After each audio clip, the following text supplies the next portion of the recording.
Kita cakap awal-awal, ini percuma saja. Hari ni kita ada sebiji warna putih. Cuba korang teka motor apakah dia. Kita dah bagi top box satu biji, dua side box kiri dan kanan. Ini kali ni didatangkan dengan warna putih. Dan dia ada sama-sama tengok menuju masa depan. Ini daripada belakang dia, ini daripada tepi dia.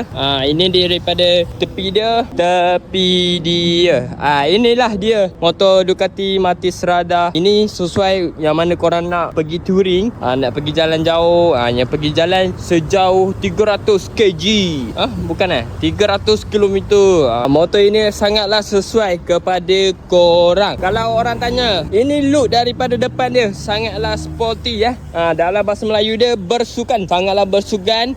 Ini kita pun dah bagi siap-siap. Kita cakap awal-awal, ini percuma saja. Kita bagi side mirror 2 biji, kita bagi handguard, lepas tu kita juga bagi lampu depan. Lampu depan kita bagi tajam 2, dia tengok macam tu. Lepas tu kita dah bagi engine guard dia, kita dah bagi siap-siap dia punya tayar. Tayar ni kita bagi siap dengan set magat. Sebab kalau ikutkan dia ala carte, tapi kita bagi siap-siap dengan set magat depan dan belakang. Lepas tu memang cepat dia punya rantai pun kita bagi. Kalau tak ada rantai, maybe kita akan bagi bluetooth. Dekat mana nak dapatkan Ducati Matiz Radar touring punya motor warna putih? Korang boleh dah datang di Motorcycle Sales Center di Petaling Jaya ataupun MSCPJ. Jangan lupa datang cepat-cepat, stok masih ada. Jom.